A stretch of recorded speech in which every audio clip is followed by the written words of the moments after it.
Okay, so we left off at moisture meters and everything, and so, basically, the next thing is gonna be personal protective equipment, or we'll call it PPE for short.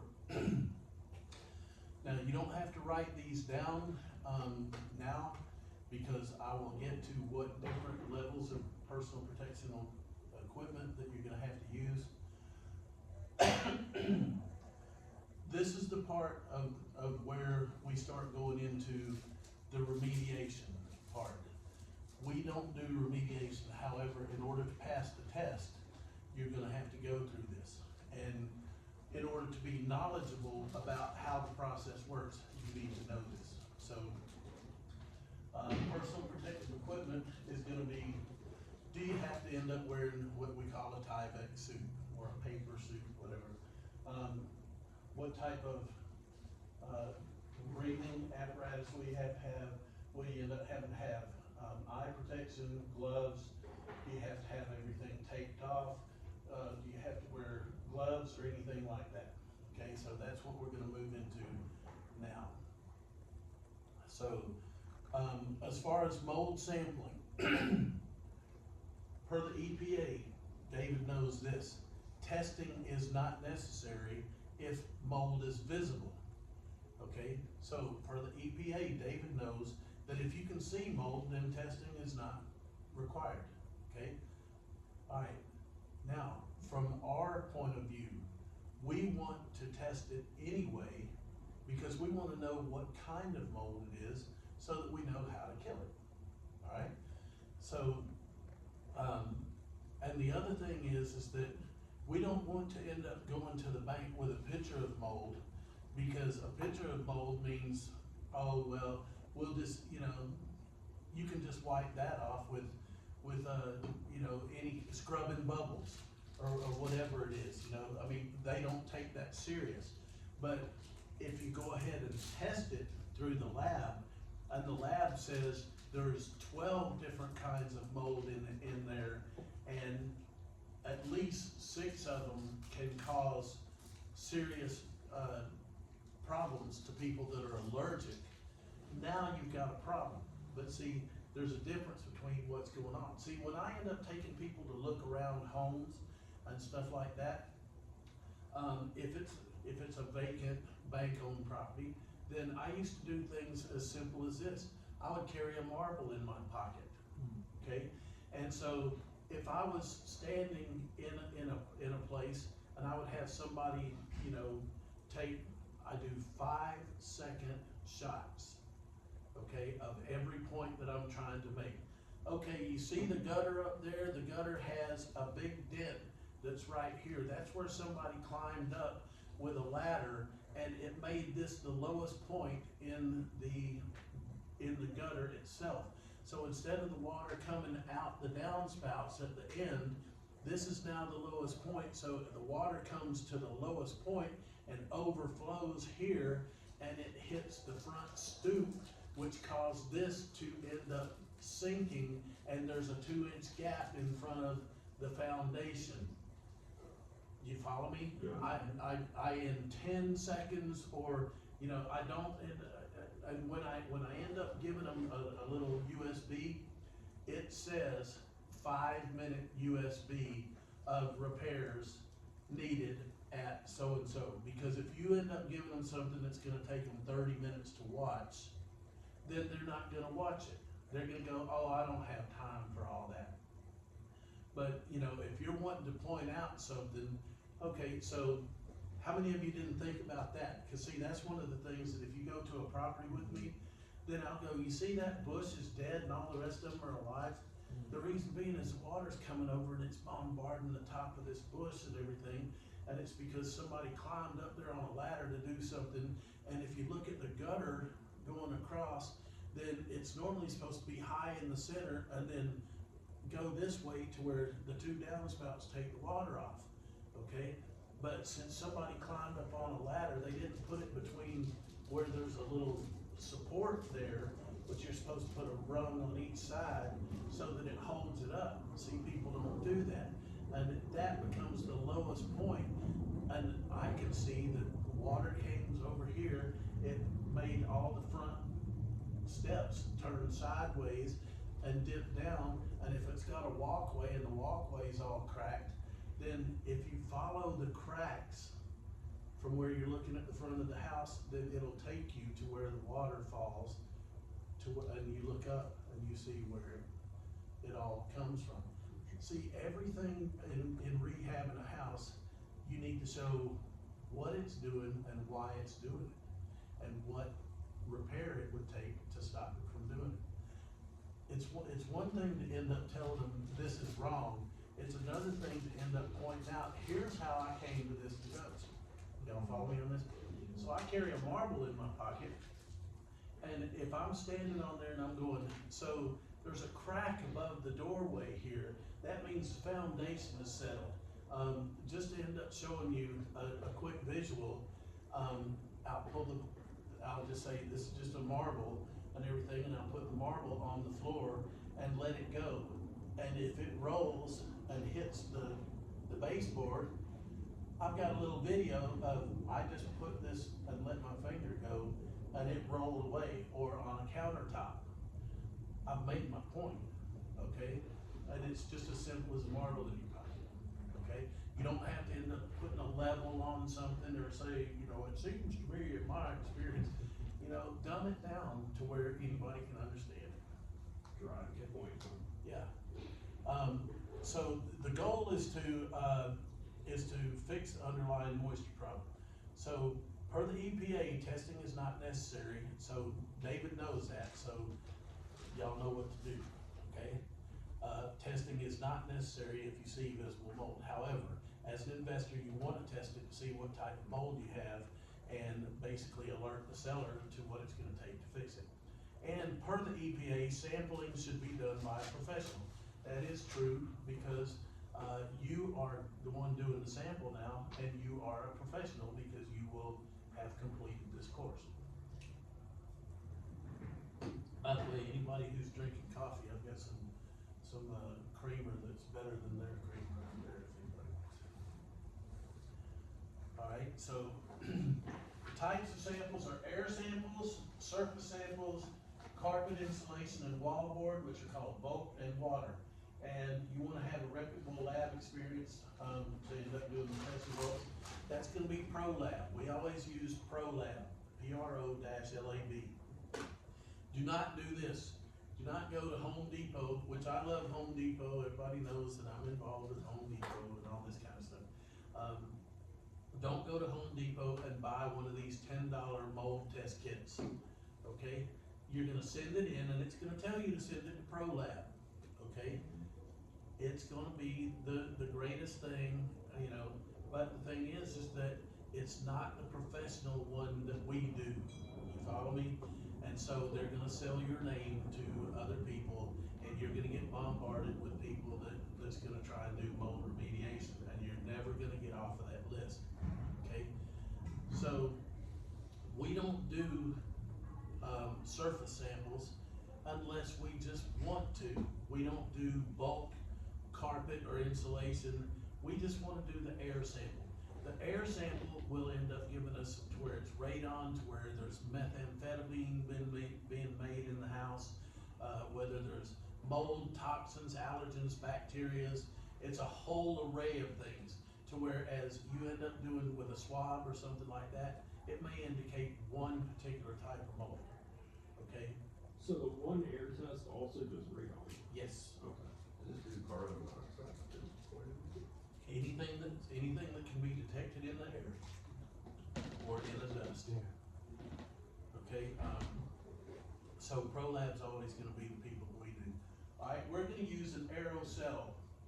All right, that right there is a Zephon Bio pump, and that's what I use. And they're $800 brand new, Z-E-F-O-N, Zephon Bio pump, and it says Bio pump right here. Just know that Z-E-F-O-N is the name brand.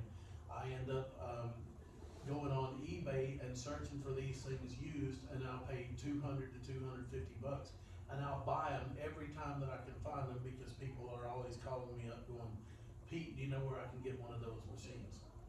Now, being a member of Metrolina, if you end up deciding to do this as an extra income and as an extra business, then you can get $250 to $300 per test. Takes 2 tests, one to prove that it's bad, that you turn in with an estimate to remediate the mold. That's where you get your discount from the bank. Then you're gonna clean it up using the products that I'm about to tell you about and the ways to clean it up. Then you're gonna end up sending the same air cell technique to the same pro lab with the same address on it, and they're gonna compare the first one to the second one. The first one's gonna be elevated because it's never been cleaned.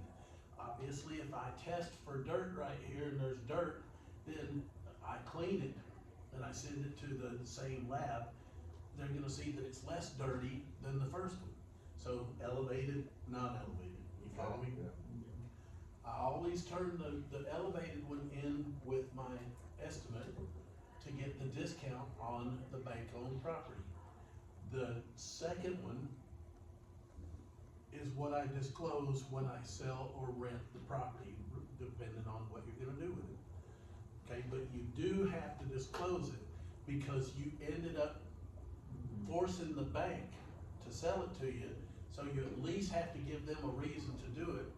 And then if they ever wanted to end up, I would say don't, but if they ever wanted to see, well, I wonder if they ever did anything about that, then anybody can pull up the closing statements because it's public record.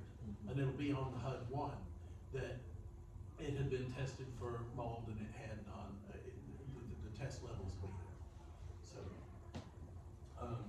So I'm gonna teach you exactly how to use this thing, and I'll demonstrate it and everybody will get a chance to use it.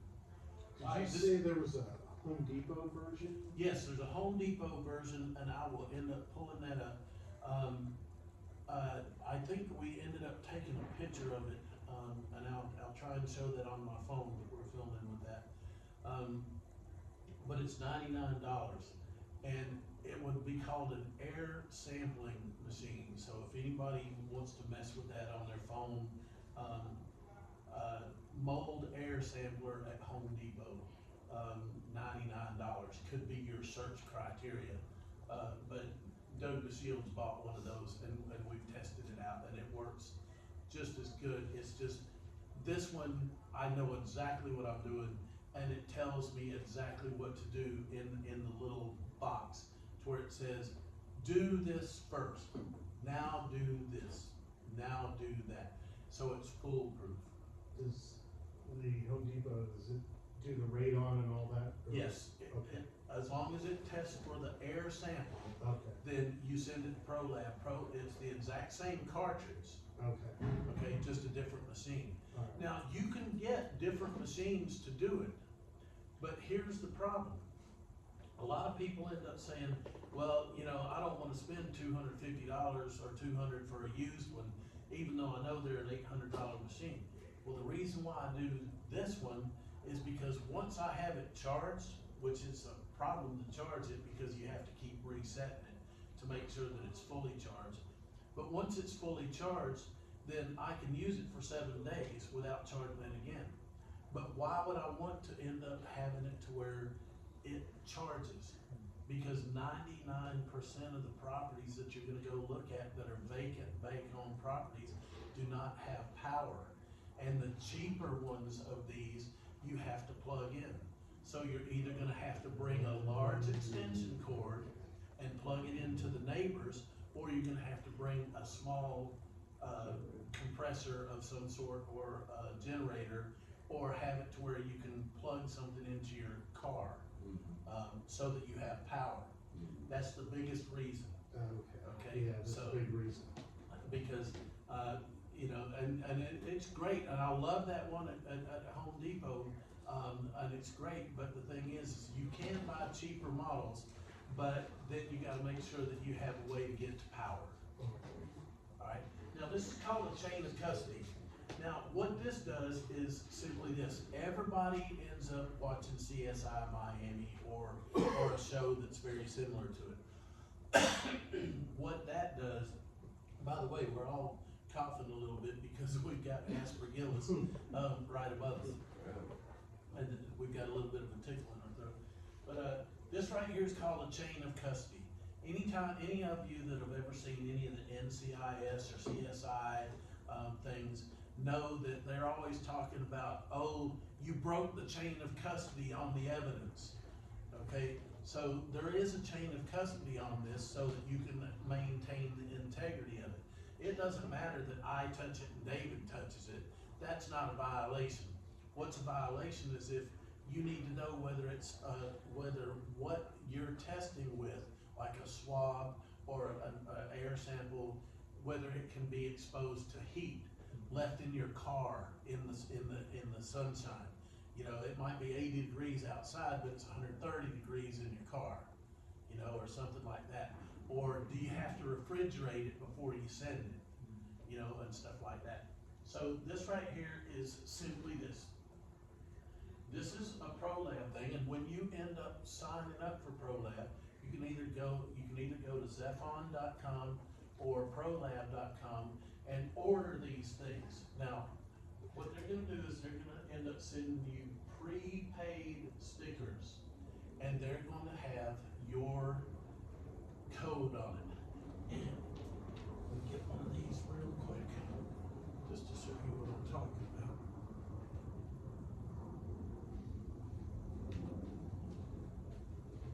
Once you end up becoming to where you're doing this as a business and they can't sell your name and stuff like that, you're gonna have a barcode that they assign you from ProLab or Zephon, depending on who you buy from. Cause you can buy these from several places. But wherever you choose, they're gonna end up where, like, for $99 at Home Depot, you get 5 of these cartridges with the $99 kit. Right. I can order these things 10 at a time, 5 at a time, 4 at a time, 25 at a time. It has a barcode on it to where once I send it into ProLab, they just hit it like this, and it tells them exactly who I am and, you know, what I've had done. And if there's one that shows that there's one been done and not a follow-up, then they'll end up looking for the address that's on here with the chain of custody. When I send this in, it's got that with it. Then they'll go, oh, okay, we're testing this against the previous one. And so they'll know exactly who to send it to and everything. But they'll know everything by this. I fill it out one time, and now every time that I end up sending to them, I don't have to end up jumping through hoops. They know exactly who I am. All right, so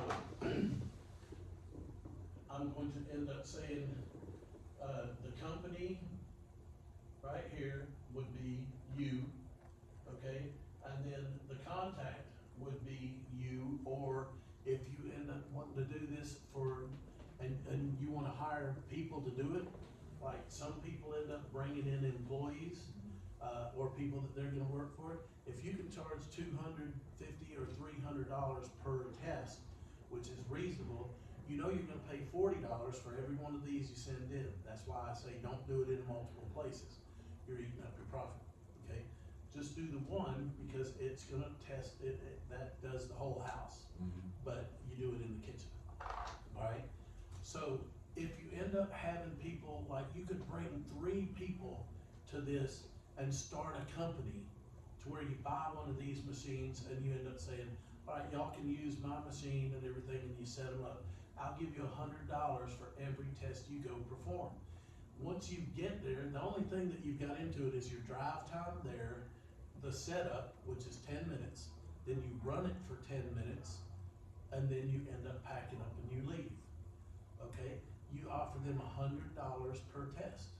And even if they wanna do it part-time or whatever, then for every test they do, they get $100, and if you're charging $300, you get $200 per test for setting up the appointment, okay?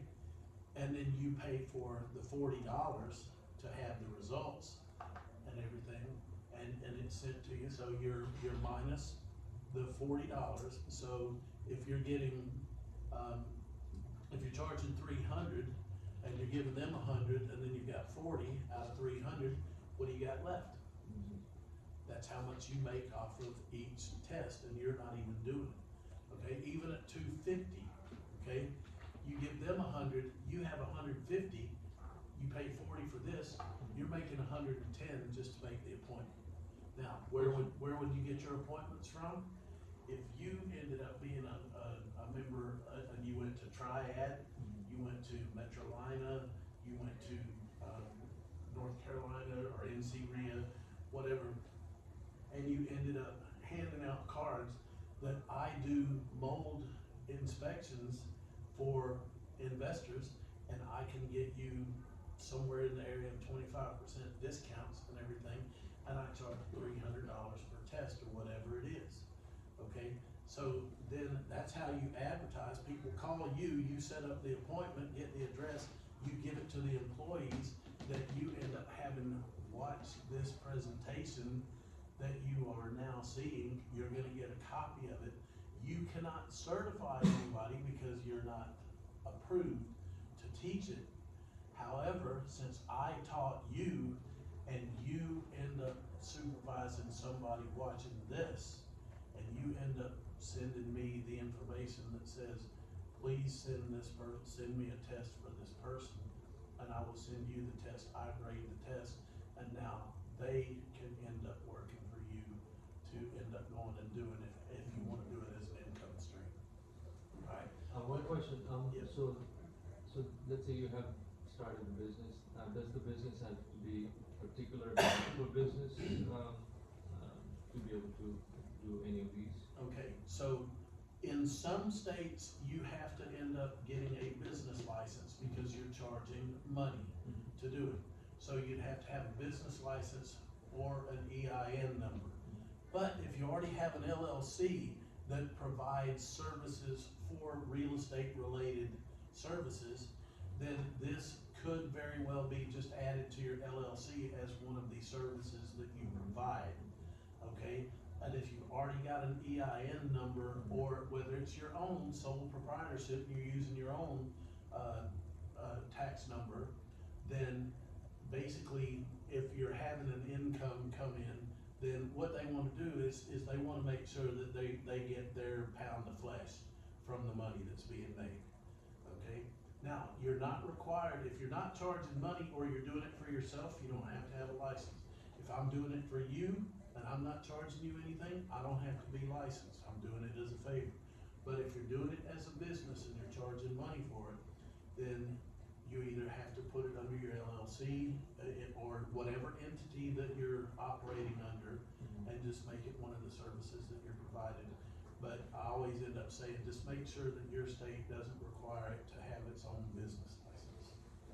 And so, alright, so what would happen is, it would be your company name there, your address and everything, and then the contact person, which would be, if it's you, that's fine, or if it's somebody who's doing the test for you, because you want the person who gave the test to be able to, if they get called, to answer the questions. So, if you had an employee, that would be your employee's name, okay? Alright, and then the customer name right here is normally gonna be the bank that you are trying to buy the property from, okay? Or you can end up just putting down the address. You can put that the customer name is vacant home at, or bank REO at 100 Elm Street, okay? So if you have a company name, a bank name that you wanna put in there, that's great, okay? But you can just put, bank REO, vacant bank REO, or vacant property, just, and then the address, alright? Here's what you do here, alright? This has a number assigned on it. Serial number 199-78648, okay? See that? Alright, obviously I've been carrying these around for years because, you know, I don't wanna end up carrying around good ones and everything. So I've been carrying this one for a lot of time. And so, basically what happens is you end up putting on the chain of custody that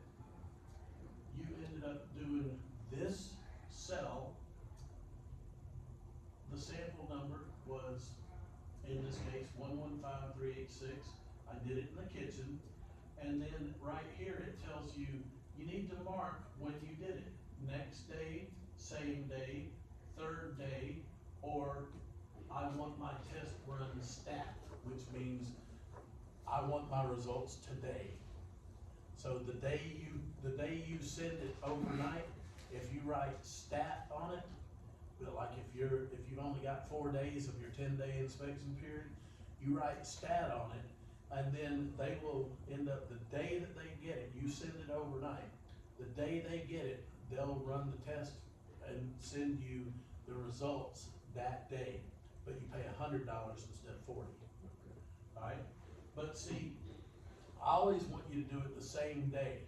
So Indy is next day, so you end up doing it on your way home from work, and then you go home and you eat dinner and everything, and you don't mess with it until the next day. You take it and you FedEx it out. You have to put that you did it the next day. Now they know that it's got what time it was, and they calculate for the dryness or whatever. But I always do, I never do the next day, I never do third day, I normally do same day, and I've never actually done stat, okay, because I never actually was in that quick of a need for it. So what's gonna happen is it's gonna say, what type of sample type did you use? An AOC is an aerosol, that's what we're always gonna use. Then they have biotape, or swab, or a carpet sample that you cut, or a piece of cellulose up here, or a petri dish, or a tape sample, or a piece of drywall, or whatever, or a piece of paint, dust, soil, water, whatever it is that you're sending them a sample of, okay? So we're always gonna use this. So this is gonna be an aerosol. And what's gonna happen is you're gonna put in here, I sent this number that says it's this in the kitchen area, the same day I sent it to you is the day I did it, and I ran the machine, that machine right there, the BioCell, the BioPump. Then I ran it for 15 minutes at 5 liters of air per minute, which means 75 liters of air ran through this. Do you follow me? 15 minutes. 15 liters at 5 minutes is 75 liters of air came through here. And they're going to end up saying, okay, they'll run a test on it and they'll tell you how many spores of every single thing that they detect are in a cubic foot of the house. So they've got it down to a specific amount. So that's why this is more important than a pitcher. Alright, so in order to end up having something to base it against, this is the inside air. They want to know what the outside air is like. So you run an outside air test, okay, that goes along with this. Normally there's not a charge for that because they need a base to go against, okay? Sometimes, some companies will charge you per capsule and everything, but they have to have an outside sample because in theory, inside air should be better than outside air because it's controlled inside, and outside, then it's wild and free and it's the wilderness. So that's what they want to do is they want to see how bad the air is compared to the outside air, okay? So you run one inside, you run one outside, and it's the same day for 15 liters per minute for 5 minutes, which is 75, and it's in the aerosol. Now, just for something to do, we ended up doing a metal stud. We ended up taking Scotch tape. We don't buy the stuff. See, I just end up sending in and say, send me 10 of these. And I pay for it, $40 at a time. I pay $400, they send me these, it has all my information on it. And it has an expiration date when you gotta use that. So they also send me prepaid stickers, which they send me prepaid stickers and FedEx envelopes, okay? So they send me these, and what I do is every time that I run one of these, I write down on the chain of custody this particular serial number and tell them how many minutes I ran it, at how many liters, and that it's an aerosol and where I ran it, so they know exactly where it is. And so then they get it.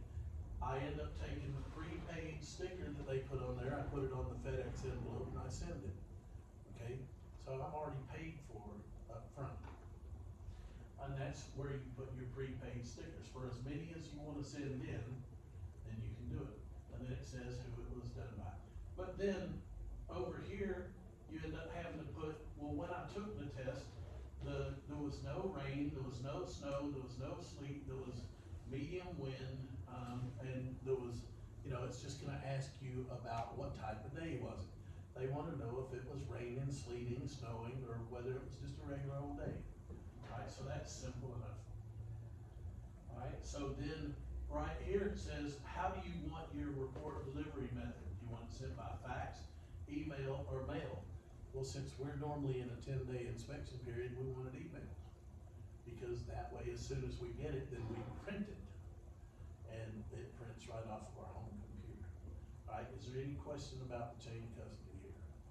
Because it's just a matter of matching this to that, so that when they get it, and they pull these things out, then if you've done more than one, then they know which corresponds with which. If there's only one in there, then it's pretty simple. You send that in, do you burn yourself a copy to keep? I normally do. Yeah, I make a folder on every house. Alright, so now that we have that, then there's other types of ways that I'm supposed to teach how to do Question, this. can you go back for a second? Yeah. So, on the bottom there are place prepaid lab stickers, there are several, options, so you have 3 containers you're sending, so do you put 3 stickers? There would be 3 stickers on there. Yes, because a metal stud is a totally different test. Now, the outside is something that some companies charge you for that test and some companies don't. But in order for them to make a accurate on what the problem is, they have to have an outside sample.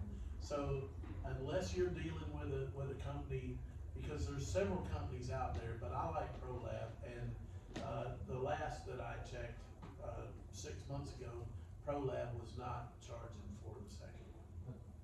Okay, but they're like Zephon will charge you per capsule. Alright, so I don't know what the Home Depot deal is. It actually depends on who they've got their deal with. And Home Depot's big enough that they may end up having a better deal because of the amount of people that will buy that. Alright, so the other part is for flat surfaces, then you can end up seeing mold and you end up putting tape on it. Alright, here's how they want you to do it. Take about 3 inches of tape, and this does not have to be tape that you buy from them, it can be Scotch tape. Just as long as it's clear, any tape that you can buy at any store, fold over about 1 inch of it so that you can grab a hold of it without it sticking to you and you're pulling it off and sticking to both your hands, okay? So you fold a piece over and everything, you stick it on the visible mold that it is, and then you rub on it and pull it off. Now the tape has the mold actually stuck to the adhesive, alright? Most people end up buying the microscopic glasses and they tape it to the glass, okay? They don't require that. You can take a Glad baggie, a sandwich baggie that you have in your drawer, and tape it to the inside of the bag, okay? And then end up taking a permanent marker and write a number on it. Make up your number. Just make sure that on the chain of custody, the plastic bag number tape sample matches what you wrote on the plastic bag in the chain of custody. Okay, but we're not gonna do that, but I'm just teaching you that. And the same thing for a swab. If they send you a liquid coated swab that you see them do it on CSI Miami, where they swab the blood, then they cut the tip of it off, they put it in a tube, and everything, and then take it to the lab, and then it spins around and all that. So, you know, they have the same thing for that. Anyway, so, I just ended up putting it on the inside of the plastic bag, alright? And that's sufficient. Now, remember, we don't have to do that. And use a permanent marker, that's misspelled, match the sample to the chain of custody. We don't use microscope slides. We put the chain of custody in the shipping container, which is the FedEx envelope. And this is not required to be refrigerated or anything. And so you send it to the lab for analysis, and then the lab already knows that it has to meet the ISO number on there. The advantages are that it's simple, no sophisticated equipment is provided, or required. The lab can provide qualitative and quantitative analysis. What that means is it tells you what kind of mold it is, or toxin, allergen, bacteria, meth, radon, whatever, and how many spores there are. So it's the qualitative, which means what it is, and the quantitative, which means how much of it is there, okay? So the disadvantages is that they can't culture it on a table, because that means put it in something and let it grow for days. We don't have time for that anyway, so that's why we don't ever mess with anything that needs to be labbed. And some types of mold can't be identified separately, because if you, like a swab, or just touching it, or just doing one of the simple things that you get from Home Depot, it's only gonna give you one type of mold. Whereas the air sample will end up picking up 10 different types of mold in the air. And I would rather see 10 types, because anytime that you end up wanting somebody to give you a discount, you give a whole list of things on why you want a discount. Because then if they end up going, oh, well, that's nothing, and I don't care about that one, and that one's just ridiculous and everything, then you still got 7 more. You follow me? So, that's the whole idea behind this. Will you find lead in the air in like old houses that have like Yes. flaky lead paint? Okay. It So will it'll end up find picking up. literally anything. So Pro Labs, will they give you a report with everything? Yes, Lead and, you know, if there's lead or yes. radon or, So some of the big houses I've been in, there's a high likelihood you're gonna have not just mold, but also Yes. Now, chemical contaminants. the only time that you're gonna find lead in the air is if there's been a recent, like windows replaced or something like that, okay? Very heavy. Normally that's heavy enough to where it has dropped down and everything, and you don't have a problem unless somebody has replaced windows and everything. The other thing is don't ever test your own house for mold, or your properties for mold, because once they test positive for mold, then it has to be on record forever, okay? Just like this is why the banks don't want to admit that it's got mold. As a matter of fact, if you ever go to a bank-owned property and they say, before you enter this property, you must sign a discoloration form. Has anybody ever heard of a discoloration form? You can Google it or whatever. I've had to sign a discoloration form. What it is they know that there's mold in there because you can see it. But they don't want to use the word mold, because once it's in there, then some people are allergic to it, and then they're responsible. So it says that this waiver of liability says that there's some discoloration in certain parts of this house, and we do not know what it is. But however, if you should have some sort of reaction to this, you are holding us harmless by signing this agreement that we have warned you that there is some sort of discoloration that we cannot identify. So what it is they know that once it's labeled as mold, then they have to end up doing something about it, and that's why they'll sell it to you. Okay?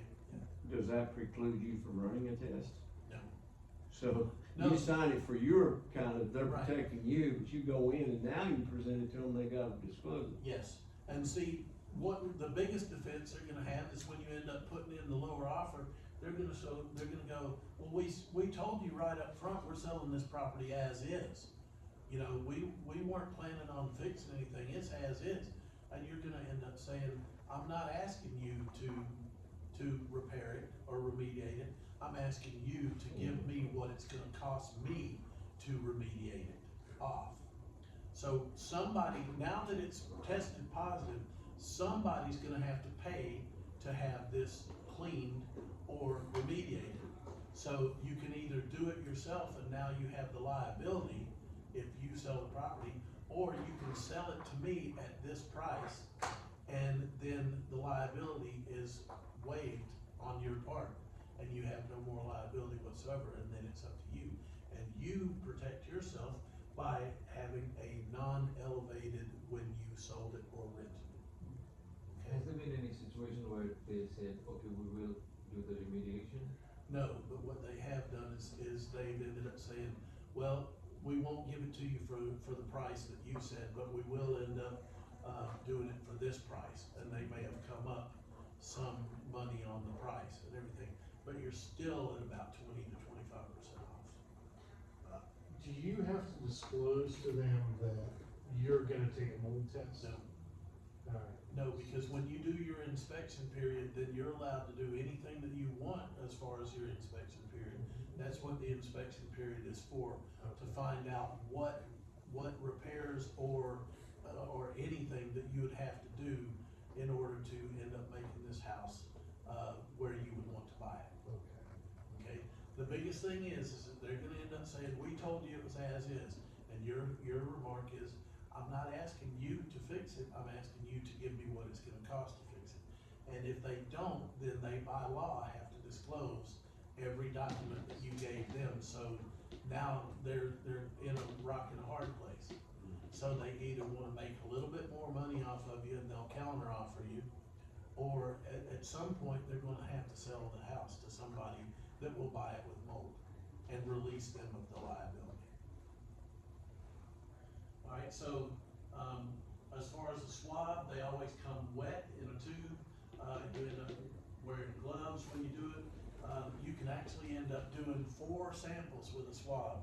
You can end up touching it on a countertop and then turn it a quarter of a way. You can go do it on the stove, turn it a quarter of the way. You can do it inside the cabinet and turn it a quarter of a way and do it on some sort of wall or something. And then you end up putting it in there and it will test and it will probably pick up more than one kind of mold. Okay, but once again, it may just pick up aspergillus and not tell you 7 different types of aspergillus. Okay, so that's why I don't do this, but I have to teach this part. So, you use a permanent marker and you write a number on the side of the tube, and then you end up writing that same number. It's a number that you make up, and you write that number on the side of the tube with a permanent marker, and then write that same number on the chain of custody, and said the swab tube is this in the kitchen, and match it to the chain of custody, and then you end up sending it in the shipping container, and it does not have to be refrigerated, okay? We don't do it on microscopic, we don't do it on glass things, we just send it in. It should be transferred within 24 hours. The problem with this is if you leave it in your car, and it's hot and sunny out there, then it could dry up. So that's one of the things that they end up saying, you might wanna refrigerate it. The advantages is that it's simple to use, no sophisticated equipment. It can tell you quantitative and qualitative, what kind and how much. Can be directly, done by microscope, or they can culture base it and let it grow, but we don't have time for that. The disadvantage is that the air, or temperature can end up doing it, dry it out, and the fungal structures can be destructive, making it difficult to use on a microscope. Like if you wipe it across and it's got mold on it, but then you end up hitting something like, some sort of egg or some sort of jelly or something that was on there that mold was growing on too, then it could pick up the jelly in there, and that's gonna end up clouding your sample. Okay, so, that's a funny analysis, but if it's growing on food, then, jelly is one of the things that might be on a Alright, so the use of the bio pump, and that's what we're all about, okay? I'm gonna end up, instead of going through 10 minutes of this, I'm gonna end up showing you exactly how to do this. And, for those of you who want to, you can go to, Zephon Bio Pump Directions on YouTube. And you will end up seeing me or somebody that I have trained, probably, because I've done this for a long time. And I've done several of these. People have posted several of these of me doing it in class. And then there's people posted themselves doing it, because they're doing it for my business now. But it'll show you exactly how to do what I'm gonna show you how to do in person. So, and those of you who are watching this on video, then we probably won't videotape the actual, use of the bio pump. You'll go to YouTube and end up pulling that up, so that we don't spend a bunch of time videotaping that and having to hold it over. So, anyway, that's gonna be real simple. There's gonna be, a little LED section in here, and it's gonna tell you step by step everything to do. Alright? So, we're gonna need to close that door because it will pick up on the camera. Never mind. And this is just basically an air pump, right? Yes, yeah, it's a vacuum. It just vacuums through here. And that has, it's something that captures anything floating in the air. Yeah, what happens is this has a hole in the top and a hole in the bottom. You place it on top of that air sucking machine, and it ends up sucking the air through here. You set a timer on it for how long it's going to suck through here, and it ends up getting on the inside plastic of this, kind of like a cigarette filter ends up turning color as it collects the smoke and nicotine, and you will see something gather up in there. Then after it turns off and tells you this test is complete, then you put this back on the top, you put the other one back on the bottom. Now it's airtight again. You end up putting it into the FedEx thing. You end up putting the number that's on here on the chain of custody, and you send it overnight. And then they pull this off and they pop this open and they test what's in. Should you have like your, air conditioning or heater turned off in the kitchen and It's, of course, don't be smoking or cooking food? yeah, it's normally turned off in a bank owned Range property fan. anyway. But, yeah, I would end up turning off anything. And, you know, there's a bunch of people that end up saying, you know, they sent me back something that said that there was too much stuff in my sample. And they made me redo it again. And I said, well, what did you do? And he said, well, I walked around the room and kicked my feet on the carpet and everything to stir up dust and all that. And I said, that's gonna overload it. You don't have to look for mold. You don't have to force the issue, it's there, okay? It's already there. Just like we walked in this room, we figure everything's fine, but there's visual mold, so according to the EPA, David knows we don't even have to test this room. Yeah. But we would want to test it because we wanna find out what type of mold it is, okay? And we would test air because that might be one type of mold, but there's 15 in the air, Yeah. alright, so. So you don't wanna let it run for 25 minutes? No, Okay. no, So you just do follow exactly what it says, otherwise it's gonna end up, see, slides are sensitive to overloading. Okay. A trace should be visible but not opaque. So in other words, if you look at it and you can't see through it, then go ahead and do a second test, because this one's gonna be too thick. They need to be able to see through it, it needs to be opaque. I mean, trace should be visible but not, Little discolored. yeah. So, the reason why this is so good is because they can end up telling, there's gonna be 17 things on it. I ended up giving a copy of the test results, As a matter of fact, I probably downloaded it on my computer so that I could print these wherever I want. So, when we end up doing the test, I'll pull up an actual mold test and end up showing you what the test results look like. See, I normally have it, it's like a 7-page report, and I normally carry them with me. But if anybody who's seen my car, it's loaded with everything out of the storage unit. We moved over to the college, to where it's all set up with everything that I need now. And so I have PA systems and speakers and microphone stands and everything loaded up in my car to take it back, because I was having to store it in a storage unit out here. And now that I don't need it because we're at the college, then I'm taking it all back, because there's no sense in letting it charge me $150 a month just to sit here. Alright, so we are now, at general remediation issues, and we're gonna, this goes a little bit faster now. So, as far as remediation, okay, dry items before mold grows, right? So David knows that's within 24 to 48 hours. It's gonna tell you for carpet, you wanna remove the water with a wet and dry shop vac. Pull carpet and pad off floor, okay? I disagree with that. If I am going to pull the carpet and the pad off the floor, I'm going to replace it. And this tells you to pull it off, the pad and the carpet, take it outside, dry it out, and then reinstall it. That's not me. If I can't clean it and shop vac it and everything and get it to work, without uninstalling it, then I'm not gonna do it. But this is what the remediation companies say, and I don't agree with that, but, so it's also says use a dehumidifier and fans to accelerate the drying process. David knows that. Dehumidifiers and fans.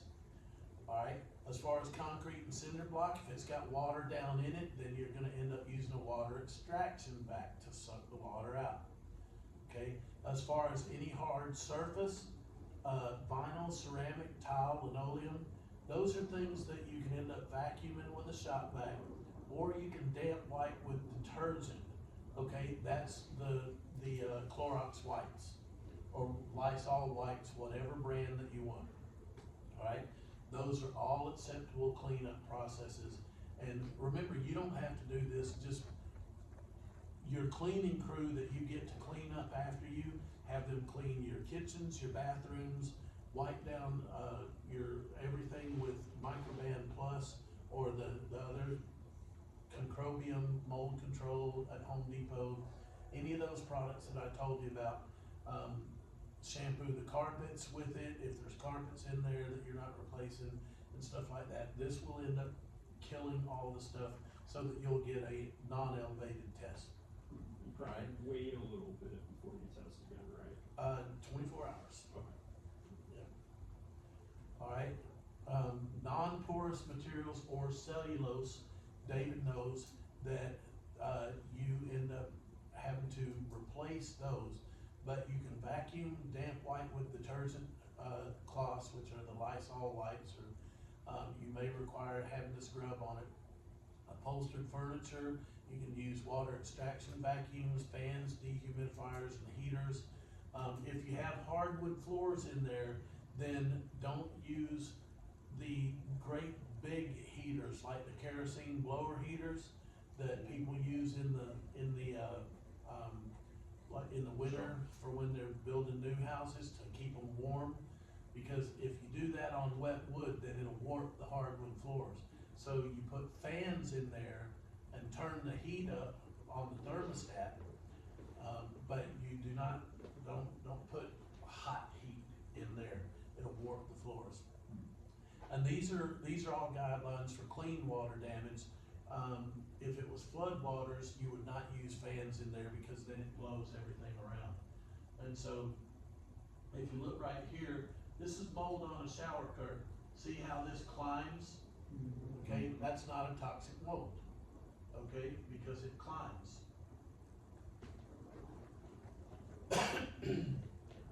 Alright, as far as drywall, which is also called gypsum board or wall board, it can be dried in place if there's no obvious swelling.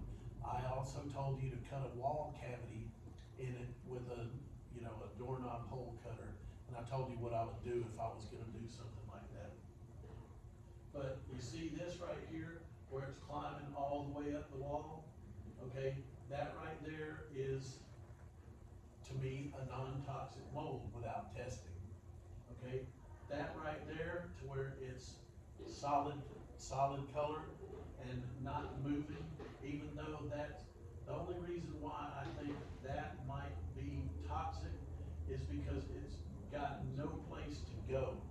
So it actually ended up growing a little bit on there, but that's so solid and wet that even though I normally said it won't grow more than 2 or 3 feet away from each other, that right there had total wetness on it, okay? So that would be toxic. So if that's in the wall, will the air test detect that? It will, Okay. yeah. Yes, what it'll do is it'll detect it in the air, and then it'll be this and a moisture meter. This will end up telling you the temperature of the wall that you need to go and check. And then you take the moisture meter and it will pinpoint exactly where the wettest part is. That's where you cut a hole in it with the doorknob hole cutter and see when does it stop, and then you know how much the remediation's gonna have to cut out of it. Okay? Process of elimination. Alright, so on wooden surfaces, you remove the moisture, use gentle heat, be careful with hardwood floors. You can clean treated wood with mild detergent. I use, on there, Swiffer sweepers. The wet jet, Swiffer wet jet for flooring. I end up using the Swiffer wet jet for countertops and cabinets. I end up having people use the Lysol or Clorox wipes, okay? Valuable books and documents, then you consult a restoration specialist. We might need to close that door. Alright, so assessing a mold problem. Okay, David knows this, and it's gonna be really simple, if you run across this again. So it's not like you have to end up going, oh, I really need to make sure that this gets etched in my brain. A small problem is less than 10 square feet of mold per room or per wall. Medium is 100 square feet, and large is more than 100 square feet, and that's per room or per wall. Alright, so they want you to involve professionals in medium to large projects, which means somebody who's been through a course like this that knows whether it's gonna be a toxic mold that they're looking at or not. Because you can have a large mold project, which is over 100 square feet per wall, and it still not be where it's gotta be remediated, okay? It can be cleaned with the right cleaning surfaces. So just because it's a big or a large problem doesn't mean that it has to be done by a remediation company. The remediation companies I only use for when it's toxic mold and it's more than I can handle or my workers can handle. The questions that you ask yourself is, alright, has it always had a moisture problem? Has it been wet more than 48 hours? Is there hidden sources of water like leaks? Is it high humidity? Can you smell musty, moldy odors? Has anybody reported that there's a health problem? Furnishings physically damaged or maintenance delayed? See, we're not gonna ever have to worry about this, because this is when people complain, like in an apartment complex. Hey, we're having some symptoms, my kids are coughing and choking, we can see visible mold. That's what this is from. We do vacant bank-owned properties. We're not gonna have to deal with anybody that's in the property, okay? But I do have to end up teaching it so that you know what a remediation person would have to do. The cleanup methods are always a wet and dry shop vac, which removes water from the floor on hard surfaces. Use only when materials are still wet or may spread spores. Once again, carpet pad, they said pulled up, dried, and reinstalled. No, if it can't be shop vac and reused, without taking it out, then I just end up replacing the carpet or put hardwood floors in or tile. Damp wipe things from hard surfaces, that's basically the Lysol wipes. And, then if you're gonna vacuum anything to make sure that you don't put more spores in the air, then they want you to use, any kind of shop vac and everything to where it has a HEPA filter in it. And you can rent these, you can buy these, and, if you ever have to wear a mask, if you get the purple cartridges, then those are HEPA cartridges. And so those are the ones that you wanna use, okay? And, I'll get to that soon, Let's say you have a room, we would call it flooded, but it's internal, right? and you wanna clean it or get it dried up. Would Stanley Steamer or somebody like that pull enough vacuum that would? It would. Stanley Steamer is one of the biggest mold remediation companies there is now. Not only do they do just regular carpet cleaning, but now they have 24-hour emergency mold remediation. And, they have become one of the biggest ones, but they're one of the more expensive ones too, because they're known nationwide. But, just a water extraction vac and everything would be. A just- rubber doctor? that you pick I up? end up renting them from Home Depot, Okay. yeah. Alright, so we're done with that. We're right on time. Alright, for large areas and special concerns, you need to consider hiring professionals. When extensive containment and personal protective equipment, which is PPE from now on, then the building occupants should be informed. Okay, so I want you to keep this in mind. This is for, like, if it's an apartment complex or you have a multi-unit, property that you have a problem with, then you gotta end up keeping the occupants informed. Now, full containment is this right here. Full containment means that you end up taping at the top of the room and you plastic all the way down to the bottom floor, and you tape it to the floor. You end up covering up these doors right here, and you're gonna have something to where you can buy it in the, hardware stores or Home Depot, to where looks like a piece of duct tape, but it's got a zipper in it. And you end up putting a piece of, and it's already pre-cut, and it's like up to 14 feet or 15 feet, and you cut it off at whatever length that you need it. But once you end up putting that tape on there, then you unzip the zipper and take a razor knife and slice it down. And now, as long as the zipper's up, you can go in and out and put the zipper down. That's called containment, okay? So full containment means that every one of these walls has plastic on it. Every window is covered, every door is covered. But the entrances have a zippered in and out. Got it? Okay? Now, David knows this. Anytime that you end up, I don't care whether it says double layer, fireproof, 6 mil, polyethylene, whatever it says, as long as it's 6 mil plastic, then David is good. David knows this. As long as it's 6 mil. Doesn't matter if it's garbage bags, it doesn't matter if it's plastic to wrap things up, if it's plastic on the walls, if it's a containment chamber, as long as it's 6 mil, David knows this, okay? Now, here's something that you're gonna need to know.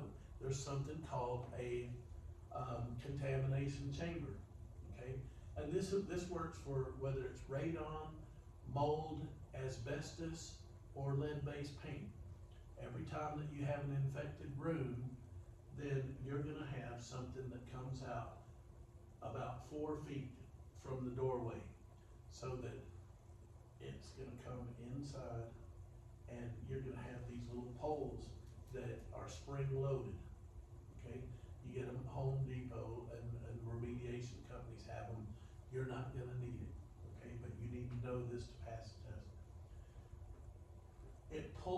You pull 4 feet of plastic out, And then this spring-loaded point, you tape the plastic to the top, you stick it up to the roof, and then you squeeze the spring-loaded thing to get it to where it stands straight up and down, and it holds the plastic to the floor.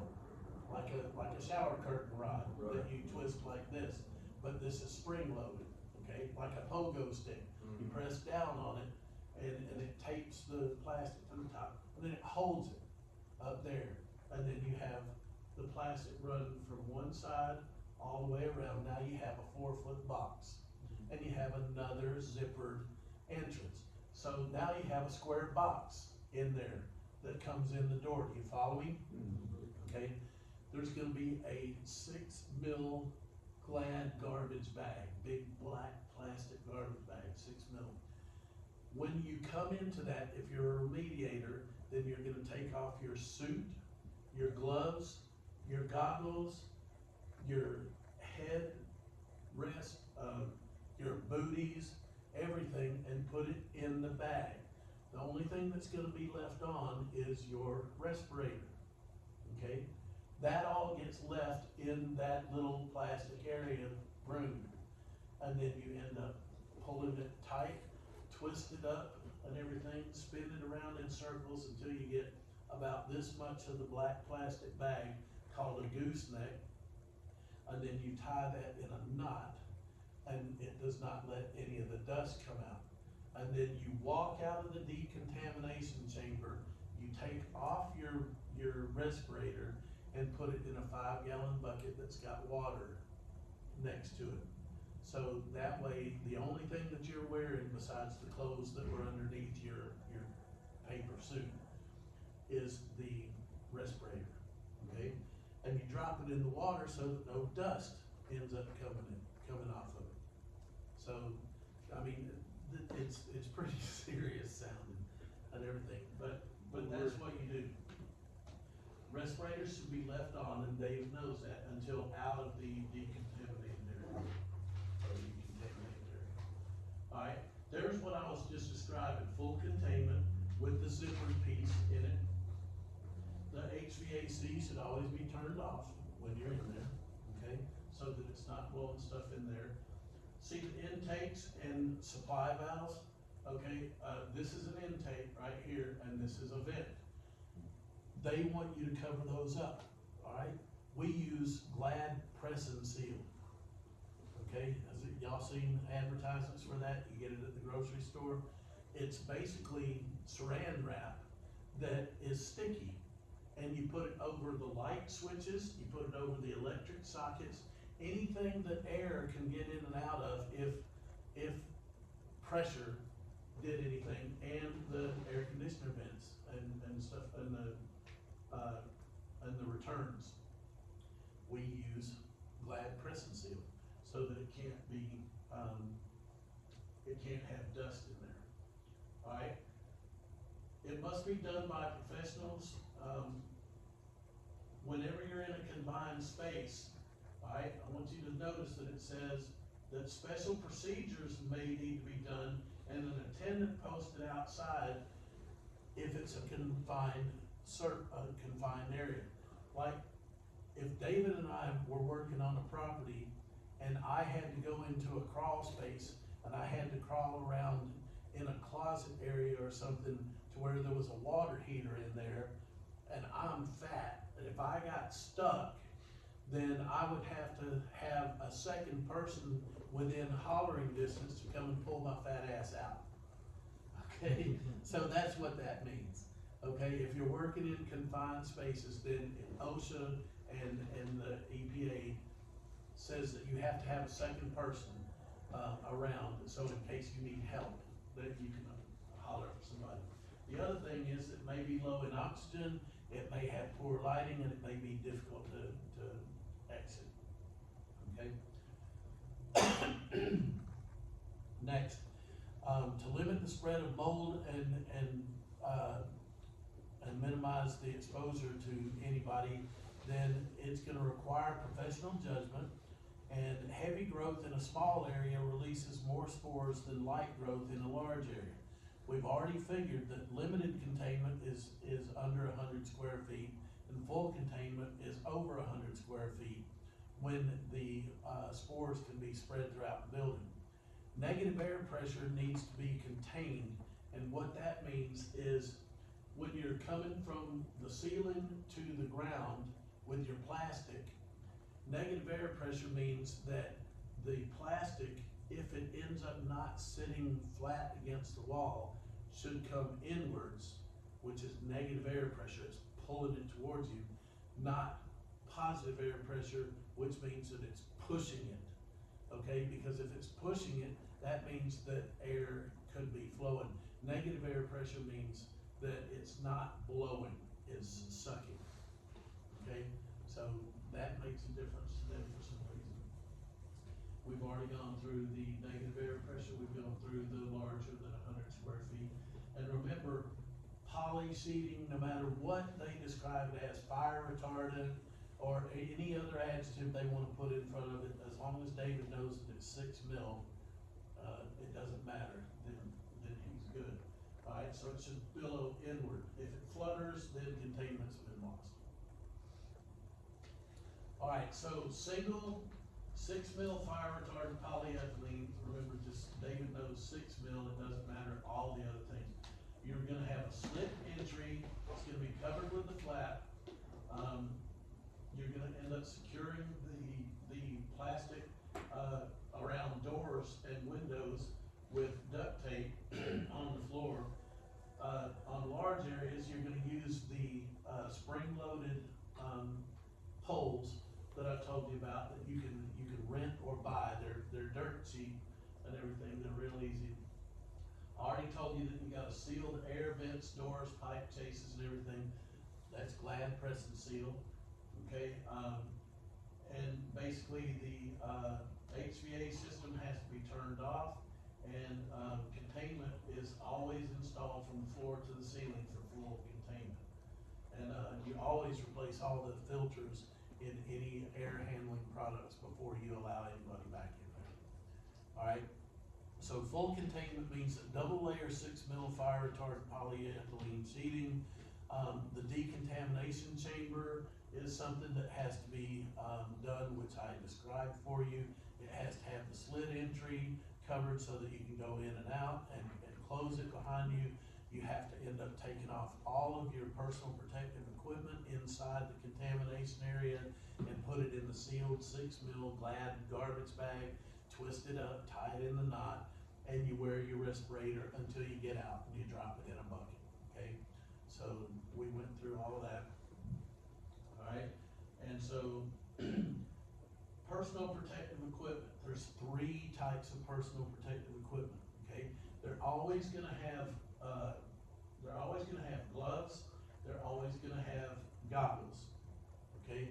So the only thing that's going to end up making the difference between minimum, limited, and full is the respirator type, the breathing apparatus, or whether you have to wear a paper suit, okay? You're always gonna have goggles or eye protection. You're always going to have gloves, and you're always gonna have at least an N95, thing that goes over your mouth. An N95 is like the paper ones that you see at hospitals, okay, just the white thing that goes over there. Most of the time, an N95 has a little plastic thing on the top of it, but it's just the white paper with a little plastic on it. What N95 means is that it will stop 95% of particulates coming through, alright? So that's for minimum, alright? And it's gonna show you that for minimum, gloves, goggles, and an N95 respirator. A respirator covers your nose and mouth. An N95 respirator does not cover your eyes, okay? And David knows that, alright? So you're always gonna have gloves, you're always gonna have goggles or eye protection, and the minimum that you want to do is an N95 respirator. It covers your nose and mouth, and it filters 95% of airborne particulates. Limited personal protection is when you're doing over 100 square feet. You're gonna have gloves and goggles all the time. But instead of a paper or an N95 rubber band mask, now you're gonna have what we would call a cartridge mask on, okay? A half a face cartridge mask. To make sure that you end up having a P100, which means that it stops 100% of particulates coming through. And if you wanna know that it's HEPA, then HEPA is purple, okay? So these masks can be bought for like $12 or $15 at Home Depot. I'm not saying that y'all are ever gonna have to use this. And the other thing is that according to the EPA, you can't have a beard or a mustache for this stuff. Now, I used to work at Lockheed I worked at Lockheed for 4 years. Tony worked there for over 10 years while he was still doing real estate. I worked on swing shift, so I still had my, construction company going. But our dad got us jobs there because he was one of the top people there. And, he got us to fly on cool airplanes and everything because they had to go through him. He was the test flight, he was the department manager of test flight engineering. And before they turned over C5s or C-130s or C-17s or anything to the Air Force, it was a Lockheed run plane, and he could put any Lockheed employee on it. So he would end up grabbing me and Tony and take us on the test flights, and we were on all these experimental airplanes and secret C-130s and all kinds of stuff and everything, and one of them even crashed 3 months after our father retired, and he had trained 7 people to run this black C-130 called the HTTB, and it was painted in black, and it was it ended up having this coating on it that couldn't be detected, and it had this special camera stuff that they would fly over. They were trying to sell it to the Coast Guard and stuff. You could actually be flying, we would fly above Lake Lanier in around Atlanta. And it would zoom in and you could see facial recognition of people driving boats. So it was for like drug smuggling. You could read a license plate from way up in the sky. You could end up doing facial recognition and stuff like that. So anyway, but that plane crashed 3 months after he retired, and all 7 people that he trained were killed on that. And it crashed on Lockheed in Marietta, Georgia. But anyway, in that airplane, he's in the Guinness Book of World Records because they ended up setting the short takeoff and landing record at the Paris Air Show. And just to give you an idea, they also ended up putting rocket engines on one of these. And if you remember when Jimmy Carter was president, then they ended up sending Delta Force in, and they landed a C-130 and went and rescued the hostages from Iran, and then flew off. My dad was the one who had the testing for the rocket engines that were on that propellered airplane so that it could take off in 150 feet and land in 150 feet. Because once it landed, then it had rockets that would stop it. And then when they took it off, it had rockets that would take it off. So, that's pretty cool. Jason. Alright, so, as far as limited, then you're gonna end up doing the disposable clothing. Alright, it's always gloves, goggles, and eye protection. This time it's a half face respirator with a P100 and the disposable clothing. Alright, and then the full PPE means that you're wearing the suit, the goggles, the eye protection, and this forces air into you. In other words, now you're being blown air. You're having forced air, okay? Which is something that we're never gonna do, okay? And the other thing is that once you end up putting on the bodysuit, the paper suit, then you end up putting duct tape on your wrists, duct tape on your feet, so that it can't get in there. And when you zip this up right here, then you end up putting duct tape on the top of it so that it can't unzip, 2 or 3 inches and start getting stuff in there. but, you know, you're not gonna end up having to run across anything like that. Alright, we're getting close. How do you know when an evaluation or the remediation is complete? You know it's complete when people can occupy without health complaints or physical symptoms. And once again, that's for if you have multi-unit places and they're occupied, and that's not what we do. But most important, you eliminate the source of moisture that caused the problem, and David knows that the best way to stop mold is to eliminate the moisture problem within 24 to 48 hours. Alright, so how do you know if it's done?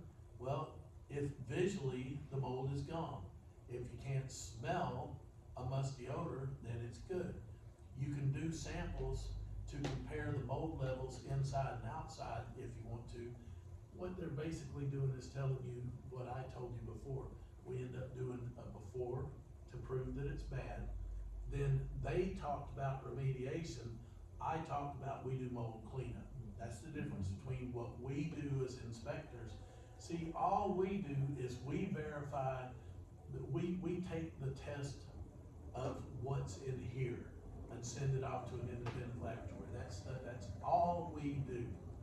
Now, if we wanna get involved in doing some of the cleanup so that it costs us less, then we can do some of the cleanup with the Lysol wipes and the shop vacs and stuff like that. Cause it's not gonna hurt us and everything, and some of us do that.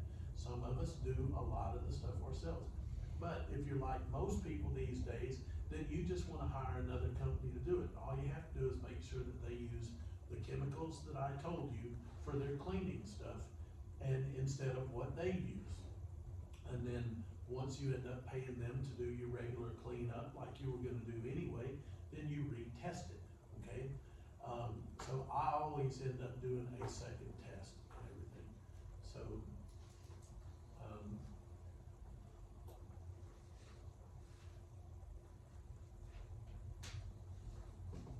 somehow or other that slide should not be there. Okay, alright, communication is essential for a successful remediation effort.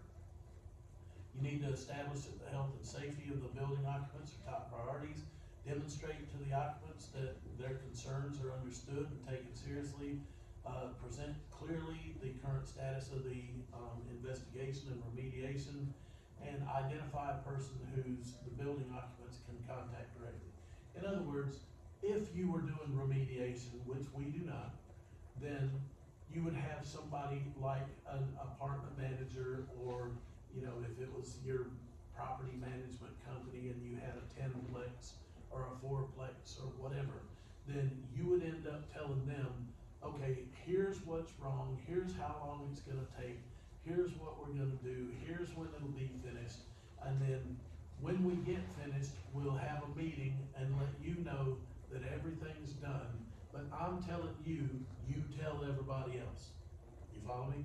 We have one person that we have report to us, and we tell them, and they tell everybody else. That's if you're doing it like that, and we don't do remediation, okay? So, in other words, if you were doing that, you'd have regular memos, you'd end up telling them what you're doing, how long it's gonna take. If somebody needed to be moved from one place to another, then you'd do that. But see, that's all in remediation, not what we do.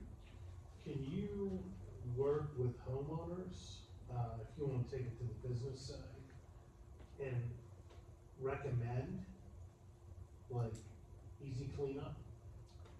You can, if you wanted to do this as a business, then you could go in and end up testing for mold, and then say, you know, a remediation company would come in and charge you, you know, $10,000 to do this and everything, but, you know, we'll end up doing what's called mold cleanup, and we'll end up doing it for, you know, $2,500 or something like that. But, you could do that as part of a business, but I never end up doing this to somebody who is an individual living in a house that I'm trying to buy. Because the whole idea behind doing this is to get somebody from the bank to end up taking 25 or 30% less than what the property is being asked to sell for, okay? So if you do it to an individual, then that individual, now their property is labeled that it has mold and they have to disclose it. Okay, so the money's gonna come out of their pocket, either by profit, by what they sell it for. And, you know, there are people out there that would do this to force somebody to get a discount on it, but that's not what we're in the real estate business for. We're not out to make a profit, no matter who we gotta step on to do it. We've found that the more we try and help people, the more deals we get accepted and everything, and you know, the more we end up doing it for reasons other than money, we seem to get blessed with the money somehow. And, so that's why I always say that I do this to vacant bank-owned properties. Now, Tony will end up going and finding these properties, and if they are bank-owned vacant properties, then obviously you would do this. But if it was somebody who you're buying and they're just out-of-state people and everything, then you're getting a decent profit off of it based on the fact that it's not listed, you're not paying a commission, you know, you're already doing pretty good on that. So we never really do this on somebody that actually lives in the property. Well, some of your home inspection companies, they offer this service. Yes. And if you decide that you wanna buy a particular place, you wouldn't necessarily want this to be done on the house that you're buying, because then it gets labeled that it's got mold on it. Right, and then the only way that you can do it is to end up having it cleaned up, and then to have a second one come that comes back non-elevated. The other thing is that people, this is one of the things that people end up doing, is they end up having a vent cleaning company, and they put in there, you know, $60 or $80, we'll come and clean your vents for you. Well, that's just to get their foot in the door. 10 minutes after they're there, they come and they bring their cell phone and show you a picture of all this stuff that's in your vents, and they go, it's got mold and all kinds of stuff in there. This could be making people in your property sick. Is there anybody that has runny nose or watering eyes every once in a while, or have you noticed a tickle? And you know what, it's just like commercials on TV. They name enough stuff and everything, you know, about these pills or medications that they're doing, and they name so many things that eventually I go, I got that. So I'm gonna need that, what they're selling, because I've got 3 of those things that they just named.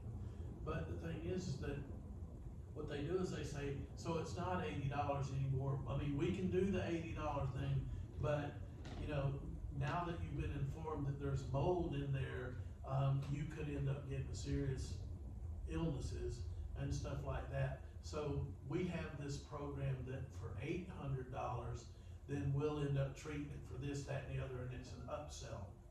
Okay, so I've had to do this before because somebody did it to one of my son's rental houses, and they ended up telling his renters this, and they're not supposed to tell renters what they're doing and why. They're supposed to keep it to the homeowner, okay? But they told the renters, oh, it's got mold all in it and everything, and so they called my son and said, if you don't pay this $800 to get this done, and one of us gets sick, then we're gonna sue you for it. So he called me and said, what am I gonna do?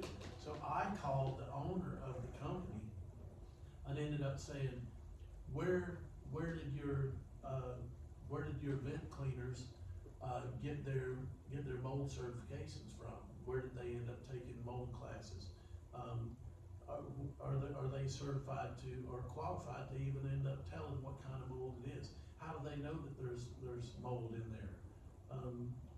What have they been trained to do? And they were like, you know, I mean, it's obvious. I mean, it's in there, it's everywhere and everything. And finally, you know, I said, I want you to end up sending something to these people that says that this is just an upsell tactic and that your people are not trained to be mold inspectors, and they have nothing, they have no idea what it is. It's an upsell to scare people, it's a scare tactic. And he said, now why would I end up doing that? And I said, well, then you need to end up Googling my name, and I spelled it for him, and I said, you gotta put an S on it, because if you don't, you're gonna get a professional baseball player.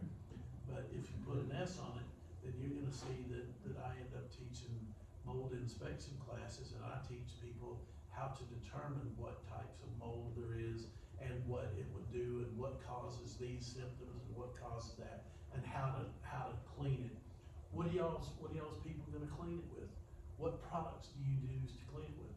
Well, we don't use any products, we just clean it just like we normally do the mess. So you're actually charging $800, not doing anything but just getting the fluff out, Yeah. you know? And, so they had to write a letter to these people and everything, so that's how it worked. I think Grant and I, we wanna we wanna be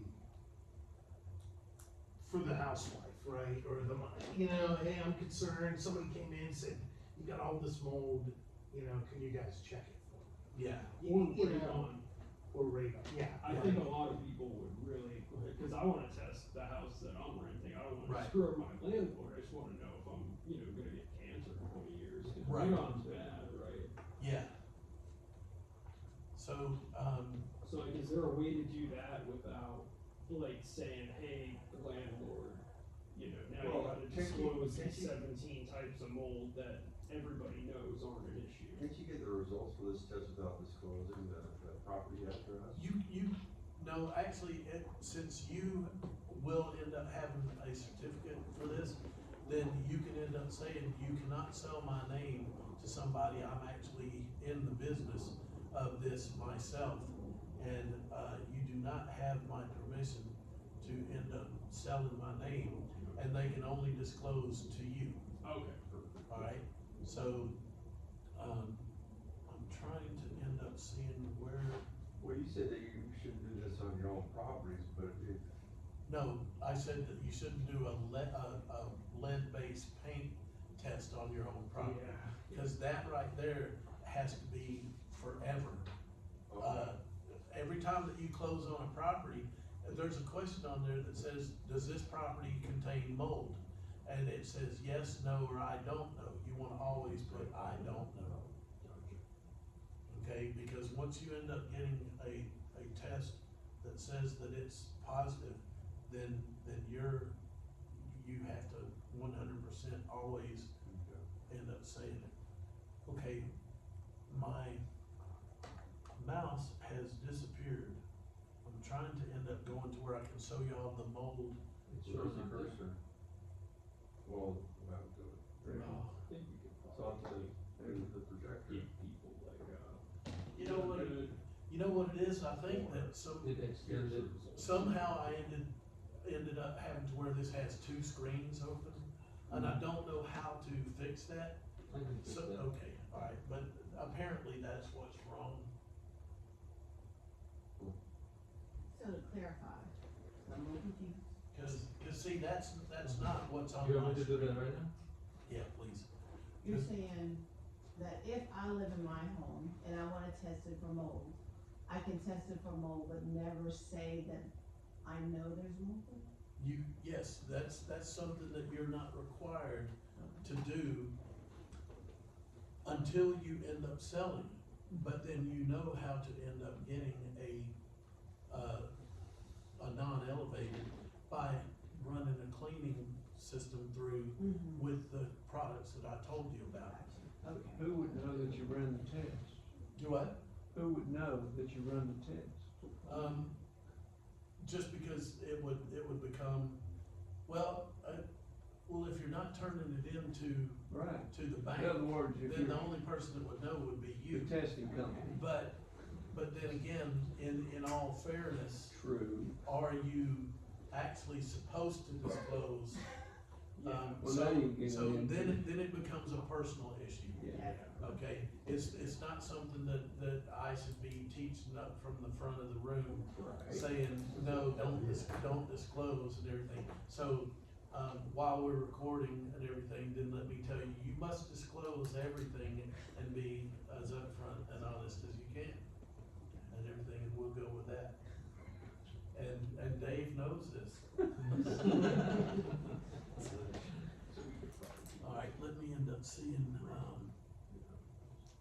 what I'm gonna do here. David, will you end up opening up that box right there or look underneath the, black bag and end up seeing if it says mold test? Papers? Yes. Does that say mold test right on the top? Course. Is radon certification, Yeah, mold knowledge test. Say that again. is radon certification different than this? This ends up actually, It's air quality kind of, right? yes. Okay, and that explains the crazy PPE if you have a house full of It- radon. it does. Okay, so we're good. Okay. So I was gonna say, they just ripped this right from the ARC, but radon makes sense. Okay, take one of these, pass it, and Exam? this is the exam, Okay. and I'm looking for the mold report. So, y'all are allowed to ask questions. Yes, let's go ahead and shut it down. I don't need